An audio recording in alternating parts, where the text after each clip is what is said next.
YouTube has decided to not share my videos with everyone who subscribes. Please follow me on social media to stay up to date. Hey, what's going on, everyone? My name is Matt Jarbo. This is $3 Theater, and oh man, last summer was kind of bad for movies, right? Like successful films.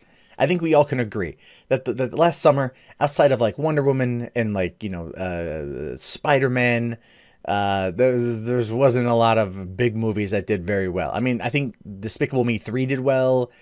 I'm pretty certain there was a Pixar movie. Cars 3, was it Cars 3? I don't remember. It doesn't even matter at this point. But last year was pretty bad in many cases. But it was kind of saved at the end by this plucky little action comedy known as The Hitman's Bodyguard, which came out in August and actually sustained itself for 3 weeks at the #1 spot at the end of summer, only being replaced by the massive success of It. And Hitman's Bodyguard was kind of a weird movie. It was Ryan Reynolds and Samuel L. Jackson. Seemed like a perfect fit. The movie was well liked amongst fans. Critics thought it was okay, but it definitely kind of came in at the end and did pretty well. So, I mean, the question there would be, how do you move the franchise forward? Well, you obviously work on a sequel, because that's how Hollywood is these days. Surprising that Ryan Reynolds is gunning for a sequel, considering that you figure he'd just be writing Deadpool for a bit. But they must have realized that the movie has legs and the franchise has legs, so they're probably throwing a fair amount of money at him. So it says here that The Hitman's Bodyguard is a perfect movie to watch on a plane. It features Ryan Reynolds and Samuel L. Jackson playing the type of characters that made them stars to begin with. They have fun banter, the action is solid enough. It's nothing particularly memorable, but it passes the time. And it was a solid hit for the studio, scoring $177 million worldwide off of a reported $30 million budget. So it's no surprise the sequel's in the works. Well, that's true, but then again, both of their price tags are going to go up. I mean, this is one that on a $30 million budget, it's kind of surprising that both Samuel L. Jackson and Ryan Reynolds were involved. Sam Jackson, I understand more than I do Ryan Reynolds. Ryan Reynolds, coming off of Deadpool fame, probably didn't want to jinx it. Probably thought to himself, I don't want to take on a lot of these higher risk properties, to kind of like delineate from Deadpool. So he did this one, and it actually worked out okay. Now, it says, according to The Hollywood Reporter, Millenium Films, the studio that produced The Hitman's Bodyguard, is teeing up a sequel at Cannes called The Hitman Wife's Bodyguard, alongside other titles such as Expendables 4, Rambo's 5, and The Mechanic 3. All of those, yes, please. Now, it says here that the teacher reports that Ryan Reynolds and Samuel Jackson are believed to be reprising the roles, although the casting hasn't been confirmed, while Patrick Hughes is thought to be returning to the director's chair, and he did a pretty solid job with the last movie. If Reynolds and Jackson are back, then presumably they're also on back to get Salma Hayek for the sequel. She was Sam Jackson's wife, i.e. in this case, the Hitman's wife.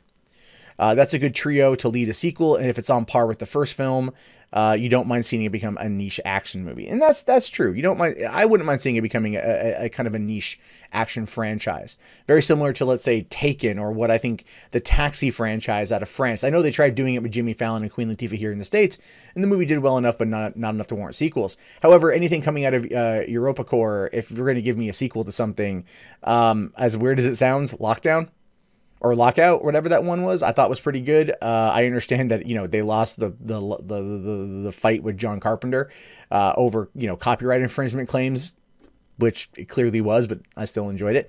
Or From Paris with Love, because I wouldn't mind seeing John Travolta reprise that character again, but I'm kind of getting off topic here. The point I'm trying to get to is Hitman's Bodyguard 2. Do we need it? Sure, why not? No, really, honest to God, why not? Because here's what you guys may not know about The Hitman's Bodyguard. It originally was not a comedy. Not at all. The original Blacklist script was actually a drama or a dark movie, so to speak. And it wasn't until 5 weeks before production began on the movie that the movie was turned from a drama to an action comedy. Right? It might have been a darker thriller or something, but it was either way, it was not going to be a comedy. And that only happened in the later stages of the film's pre-production, which is really, really, really interesting when it goes to show you, or when you start thinking about it, because it makes you really question whether or not, it was Ryan Reynolds and Samuel Jackson were just late to the party. Like if they had something else in mind entirely, and I don't know what flipped that switch in order to take it from a thriller, maybe I'm assuming like Safe House with Denzel and Ryan Reynolds. That's kind of what I feel they were going for. and then looking at maybe Deadpool and going like, well, let's keep this kind of like, action comedy thing going. It seems to work for Ryan Reynolds so far, and $177 million off of a $30 million budget. Never mind the fact that it was #1 for 3 weeks in a row, predominantly because nothing else came out that could even compete at that time. Like I said, last year was pretty bad. But not only that, but this is funny too, is the movie leaked online like 2 or 3 weeks after it released in full 1080p when someone had published it accidentally to Netflix Japan. And the movie was then up for a couple hours. It was grabbed immediately and it made its way online. One of those, I always kind of question those particular situations when they happen. Almost if it was kind of like oh, hey, do you want to see this, movie? Maybe you'll go out and see it with your friends in theaters. But at the same time, it's a 1080p rip. So why would you? You know what I mean? But that being said, it was a funny enough film. It was a serviceable enough film. Gary Oldman was clearly underused for the movie. Again, for the cast that they had and the reported budget, something there doesn't quite add up. I'm thinking a lot of the actors had points on the back end, which would work out pretty well for them considering. But then again, they also shot it all over Europe, and it's a lot cheaper to shoot there than it is here, so on and so forth. But anyway, Hitman's Bodyguard 2.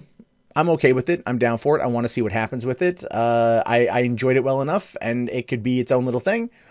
But if I'm being fair, a lot of the humor we saw in the trailer for the movie, a lot of the jokes we saw in the trailers, and they're, while still entertaining, kind of suffered the same problem that Deadpool had, which was they put way too much on they really front-loaded the trailers as a way to kind of showcase more than they needed to get butts in the seats. It worked in both cases, ultimately, but I'm hoping for a little bit extra. I'm hoping for the reach for a little bit higher of a star and give us something better. Anyway, though, those are just my thoughts. What are yours? Go ahead and let me know in the comments below. My name is, of course, Matt Jarbo. This is 3 Buck Theater. If you guys haven't already, please thumbs up the video, subscribe, check back often for more content from me. In fact, if you want to see more content from me, and I hope you do, you can do so right now.